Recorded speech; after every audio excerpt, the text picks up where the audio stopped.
Hi, Daniel. I'm Valerie from the Hollywood Hi. Times. Thank you Hi, for Valerie. taking the time to meet me and talk to me virtually. Um, Thank you for inviting me to talk to you. Excellent. Happy New Year. You too. Happy New Year. Thank you. This film is interesting in its use of metaphor and fantasy. It's depressing and fascinating at the same time. When we think of Brazil, we think of white sandy beaches and a fun vacation paradise. But this film gives us a look at the country that the tourist bureaus do not show us. The missing sister is a character without actually being in the film. Um, she's missing, but it's not explained where she went. We're left to speculate. Can you talk about, is she dead? Was she kidnapped or did she run away? Yeah, like when I wrote the screenplay, there were a kind of a couple of options of ideas what happened to her, but at the end, since the film isn't about her, it's more about the grief process and everything. We decided to like not dive much into it. But the idea is that she's missing. She could be dead. She could have run away, but the the results the same. What she left behind is a grieving younger sister and parents that really don't know how to cope with it. So like what actually happened to her wouldn't change the outcome, that we see the movie. That's basically what we wanted to show when we created the story. But in my head, she ran away, and she is in a sandy beach, another place, like having a good time, and just like she had her other life. So, Is there an inordinarily high rate of missing children in the country? Is this attributed to human trafficking at all, or is it just a case of the youths running away or ending their lives out of depression? yeah, there isn't like a specifically uh, a high case numbers at the moment. It's not like it, and also it's not something that's usually is that much publicized, especially when it involves teenagers and suicide. That's something that the media tries to keep low key about it. They never talk that much about it. I think for good reasons actually, because right, you don't want to like keep talking about this stuff and like making other teenagers maybe like I don't know, like get ideas that maybe they didn't have before. But what something is interesting about the city of in Bertioga that is kind of inspired a little bit some of this disappearance is that the city it has kind of like a transitional situation. Like many people move to Bertioga, but they don't stay long. They just leave the city right afterwards, because it became this place this space where people build stuff, build houses, start their life, but leave after 1 year, 2 years. So it's become kind of like this transitional, almost like a port. And they never really start a life there. So kind of like, so you have some people that stay there, that live there, but they're surrounded by these kind of like almost like phantoms, that they just pass by the city and just hop onto to another place or another city, another state. So, but specifically talking about like disappearances, teenagers, there's isn't like a number, and like human trafficking also. Of course, there are cases, but it's not like a huge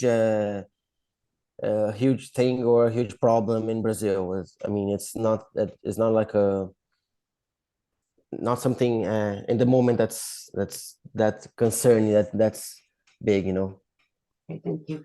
Rayane seems to believe the folklore of the oxen being the manifestation of the missing, doesn't she? Right?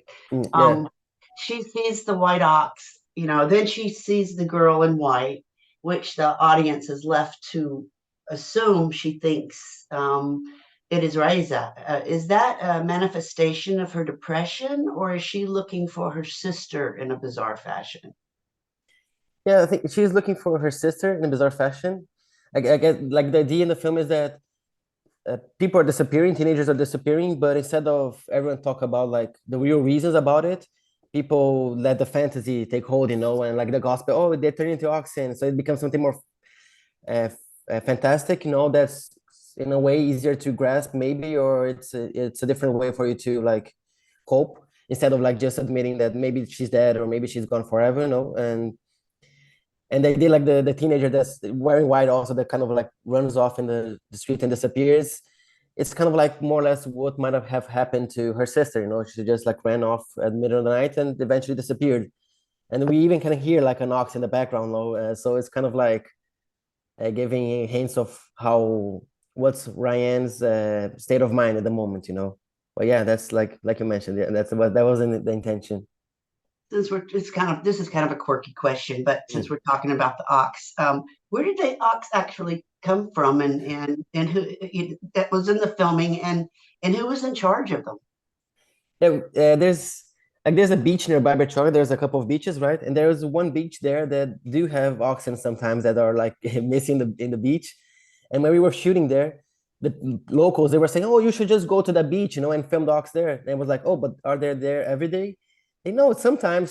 So you know how film is. You can like plan a whole shoot around something that might be there or not. So we actually went after an ox. We got there's a veterinarian and like animal wrangler that works with film, and he had kind of the animal, so he took the ox there, and he was like the superstar. His name was Mimoso, kind of like the drink mimosa, like his name was Mimoso, and he was like super well treated. He had like his specific time. He was super nice, and everyone just hugged him, the crew.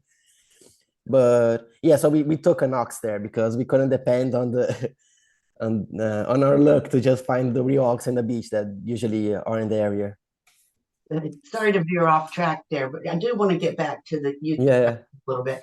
The element of youth depression is a serious theme here. Is this a national epidemic in Brazil? And if so, you have any idea like where the cause could lie? And is it because of the economy or is it national malaise? There's I think there's something that probably always was there present, depression, especially among like younger people. The internet, social media definitely like kind of fast tracked everything, and the pandemic also didn't like didn't help, of course, especially like this younger generation that like 2 years, 3 years in their lives is a lot. So, and you do have like cases nowadays. Recently, for example, there was like this young woman that she killed herself because of social media gossip. Because there was like social media talking about like a relationship of her with this other guy, and they just like became something like viral in Instagram, and it was a lie. Actually, it wasn't even true, and she took her life sadly because of it. So I guess social medias and the way like digital life is built nowadays is something that really exacerbates all these issues that were always present there, be it like sociological or economical, also due to the pandemic. One of my last questions: the death metal music in the film it seems to punctuate the elements of depression and youthful rage. Is that why you chose this music? You want to talk about that a little? Yeah, yeah. I think like the death metal music, especially Crisium, like something like kind of it has all this energy just like steaming out, like just raging, screaming vocals. It definitely talks to like a teen rebel, and but at the same time, the lyrics, anything is very bleak. It does talk about like worlds and the moments in the life there with no hope. But at the same time, it has kind of like this parallel with like a very energetic energy in the guitars and the rhythm, so it's very powerful as well. So it is kind of like an interesting like mixed pot of sad ideas, but with high energy, but with anger, So I think it really kind of describes like a teenager with all his hormones and problems and ideas in the head. So I thought it would be kind of an interesting way to put that in music instead of going through that traditional way of getting like maybe just sad music or just. And I like the idea also like that she is like this daughter of a fisherman that's in this small city in Brazil, isolated from big capitals and everything, but she's still listening like to the death rock metal music, which can resonate to anyone. It doesn't need to live in like in a in a big city or be a boy or something like that to like listen to metal music. Yeah, yeah. Well, thank you again for talking to the Hollywood Times today. That's our website, and our YouTube is the Hollywood Times Official. And how can our readers and our viewers find you in the film? The film is going to premiere now in Sundance. And the premiere date, I think, is January 21st. So it's going to be there on the festival in Park City. And it's going to be also in the online festival. So who's not in Park City can also see the film online. I'm not sure the online dates are. I think it starts the 25th, January 25th. So you can see the film there as well. And hopefully it'll be in other festivals also during the year. So I hope a lot of people get a chance to see it, you know. So Beautiful, Daniel. Thank you so yeah. much. And keep us updated on your next projects, please. Thank you. Yeah. Thank you so much, Valerie. Great talking to you. Wonderful.